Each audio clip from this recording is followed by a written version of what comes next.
وَاخْفِضْ جَنَاحَكَ لِلْمُؤْمِنِينَ وَاخْفِضْ جَنَاحَكَ لِمَنِ اتَّبَعَكَ مِنَ الْمُؤْمِنِينَ، اے میرے محبوب ایمان والوں کے آگے بچھ جاؤ، ایمان والوں کے آگے بچھ جاؤ، اپنے پر پھیلا دے۔ آدمی کے پر تو نہیں ہوتے، بازو ہوتے ہیں۔ پرندہ پر کب پھیلاتا ہے؟ جب وہ زخمی ہو کے گرتا ہے اور اڑنے کی طاقت ختم ہو جاتی ہے تو اپنے پروں کو یوں پھیلا دیتا ہے اور پھر وہ ذبح ہونے کے لیے تیار ہوتا ہے۔ تو میرا رب کہہ رہا واخفض، لوگوں کی بدتمیزی کے آگے ذبح ہو جا، لوگوں کی بد اخلاقی کے آگے ذبح ہو جا۔ یہ مت کہہ کہ میں کتنا صبر کرتا، میں کتنا حوصلہ کرتا، میں کتنا چپ رہتا، میں بھی تو انسان ہوں، میرے اندر بھی تو دل ہے۔ واخفض، اپنے پر پھیلا کے ان کی ہر بدتمیزی کو سہتا جا، ان کی ہر بد اخلاقی کو سہتا جا، ان کی ہر دل آزاری کو سہتا جا، سہتا جا، بس یہی تیرا کام ہے۔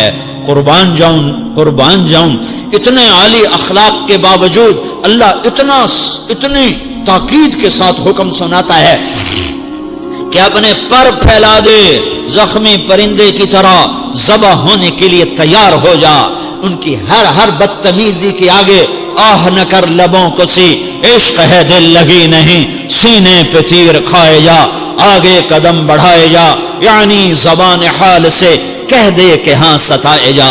وہ یہ کرتا ہے، وہ یہ کرتی ہے، اسے یہ نہیں آتا، اسے یہ نہیں آتا، اسے وہ یوں سناتی ہے، وہ یوں سناتا ہے، وہ یوں کرتی ہے، وہ یوں کرتا ہے۔ یہ آج کے اخلاق ہیں۔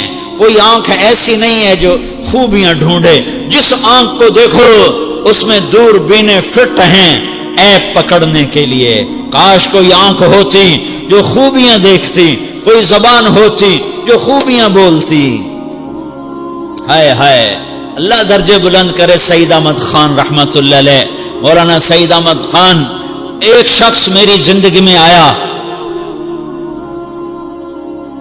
یہ سارا مضمون میں اس کی صحبت سے سمجھا ہوں، کتابوں سے نہیں سمجھا، مجھے کتابیں زبانی یاد تھیں، میں کتابوں کا حافظ تھا، لیکن اللہ کی قسم میں مضمون کتابوں سے نہیں سمجھا، یہ میں اس بندے کی صحبت سے سمجھا کہ اخلاق سیکھنے پڑتے ہیں۔ اخلاق سیکھنے کی چیز ہے، یہ پڑھنے سے نہیں آتے، یہ پڑھانے سے نہیں آتے۔ ممکن ہے بخاری پڑھانے والا بد اخلاقی کے انتہا پر ہو، بخاری پڑھنے والا بد اخلاقی کے انتہا پر ہو، کہ یہ چیز پڑھنے سے نہیں آتی، سیکھنے سے آتی ہے۔ پڑھا، کتابیں زبانی یاد کی، چٹائیوں کے ساتھ سل کے بیٹھ کے پڑھا، نہیں سمجھ میں آئے، ایک ہستی کو دیکھا، ایک اخلاق والے کو دیکھا، اس کے ساتھ چند صبحیں گزری، چند شامیں گزری جو میری زندگی کا سب سے قیمتی اثاثہ ہیں، تو پھر مجھے پتا چلا کہ اخلاق کسے کہتے ہیں، اور اخلاق بھی سیکھنے کی چیز ہے، اور اخلاق ہی انسانیت کا نام ہے۔ بد اخلاقی ہے تو انسانیت نام کی شے کوئی نہیں۔ میرے رب کو زیادہ تسبیحات کی ضرورت نہیں ہے، یوں ممبر پہ بیٹھ کے لمبی تقریروں کی میرے رب کو زیادہ ضرورت نہیں ہے۔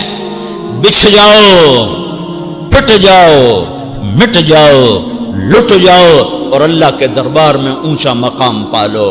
لوگوں کی سہنا سیکھ لو، لوگوں کے زخم سہنا سیکھ لو، لوگوں کے لگائے ہوئے نشتر، لوگوں کے لگائے ہوئے زخم چھوڑ دو رسنے کے لیے، چھوڑ دو گھاؤ بننے کے لیے، چھوڑ دو انہیں گہرا ہونے کے لیے۔ یہ جتنے گہرے ہوں گے اتنا تم اللہ کو محبوب نظر آؤ گے۔ تو بچا بچا کے نہ رکھ اسے، تیرا آئینہ ہے وہ آئینہ کہ شکستہ ہو تو عزیز تر ہے نگاہ آئینہ ساز میں۔ اسے ٹوٹنے دو، اسے ٹوٹنے دو، توڑنے والوں کو کہہ دو آ جاؤ ادھر آ ستمگر، ہنر آزمائیں تو تیر آزما، ہم جگر آزمائیں۔ لوگوں کو بولنے دو، عورتوں کو بولنے دو، تم سنتی جاؤ اور سہتی جاؤ اور پیتی جاؤ اور اف نہ کرو اور آہ نہ کرو۔ تم وقت کی رابعہ بصری ہوگی، تم وقت کے جنید بغدادی ہوگے۔ بڑے بڑے مجاہدوں والے اور بڑے بڑے عبادات والے، بڑے بڑے عبادات کے قطب مینار، اللہ کی قسم تمہاری گرد نہیں چھو سکتے، تمہاری گرد کو نہیں پا سکتے۔ تمہیں پہنچنا تو کہاں ہے، تمہاری گرد کو بھی نہیں پہنچ سکتے ہیں. اگر تم اپنے اخلاق قابو کر لو، اپنی زبان پہ قابو کر لو، لوگوں کی دل آزاری پہ چپ رہنا سیکھ لو، لوگوں کی تکلیف پر چپ رہنا سیکھ لو، اور لوگوں کی بدتمیزی پر چپ رہنا سیکھ لو، اور برے سے اچھا بننا سیکھ لو، برے کے سامنے مسکرانا سیکھ لو، تانے سن کر بھی مسکرانا سیکھ لو، تو تمہیں زیادہ نفلوں کی ضرورت نہیں پڑے گی، تمہیں لمبی لمبی تہجد کی ضرورت نہیں پڑے گی. تم وہاں پہنچو گے جہاں کوئی نہ پہنچ سکے گا، تم ادھر جاؤ گے جہاں کوئی نہ جا سکے گا، تمہارے مقامات کو کوئی پا نہ سکے گا آخرت میں، نہ دنیا میں نہ آخرت میں. اپنے اخلاق بناؤ، اپنی آخرت کو بنانا ہے تو اس نفس کو پاکیزہ کرو. یہ نفس پاک ہوتا ہے دو باتوں سے، ایک عبادات سے، ایک اچھے اخلاق سے، اور یہ غلیظ ہوتا ہے، ناپاک ہوتا ہے عبادات کو چھوڑنے سے اور بد اخلاقی کا شکار ہونے سے. بد اخلاقی سب سے بڑی غلاظت اور کبیرہ گناہ سب سے بڑی غلاظت ہے، اور عبادات سب سے بڑی خوراک ہے، سب سے بڑی پاکیزگی ہے. اچھے اخلاق سب سے بڑی خوراک ہے، سب سے بڑی پاکیزگی ہے. گناہوں کا چھوڑ دینا سب سے بڑی طہارت ہے. یہ کرو گے اللہ تمہیں چمکائے گا، تمہاری دنیا بھی بنائے گا، تمہاری آخرت بھی بنائے گا. یہ اخلاق سیکھنے پڑتے ہیں، عبادات کو سیکھنا پڑتا ہے. اللہ کے راستے میں جاؤ، اللہ کے راستے میں پھرو، اور اپنے اخلاق بھی بناؤ، اپنا ایمان بھی بناؤ، اپنے کردار کو بھی بناؤ، اور مرتے دم تک یہ محنت کرتے رہو کرتے رہو کرتے رہو.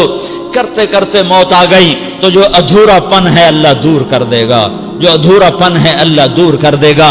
اور کوشش کرو 24 گھنٹے کی زندگی میں اس زبان پہ خیر کے سوا کچھ نہ نکلے. تم بے شک فرض نماز پڑھو، تسبیحات مسنون نہ پڑھو، تو لمبے ذکر نہ کرو، لمبے قرآن نہ پڑھو، لمبے نفل نہ پڑھو. میری ایک مان لو، یہ زبان پہ قابو پالو، اس زبان کو بند کرنا سیکھ لو، اسے ہونٹوں تلے، اسے دانتوں تلے دبانا سیکھ لو، یہ ہونٹوں کے در بند کرنا سیکھ لو.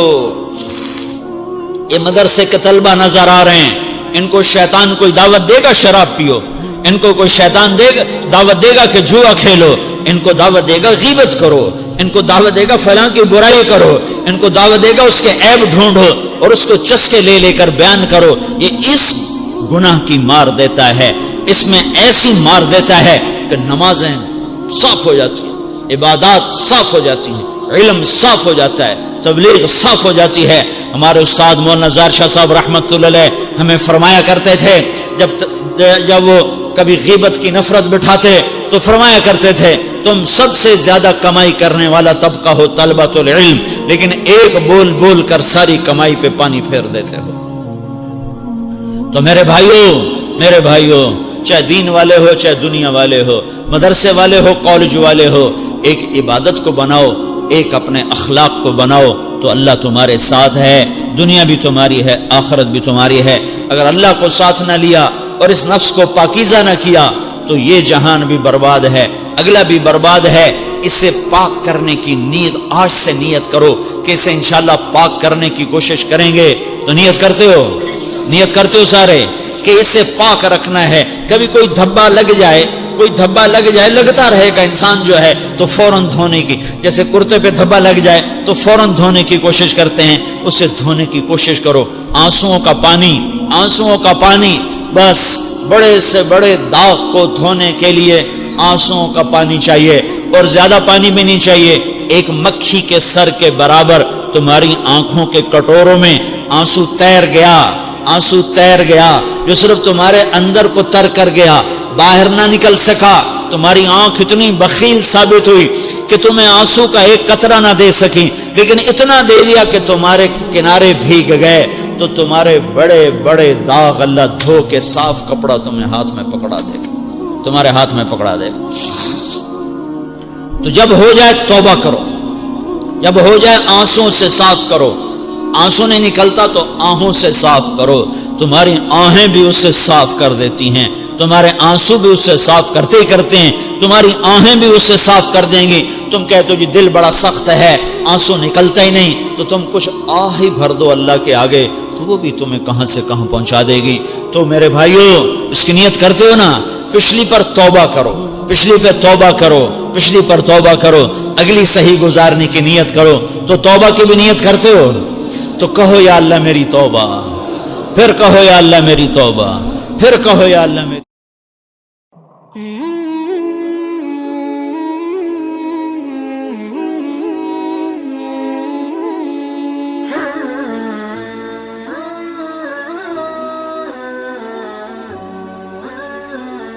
Mm-hmm.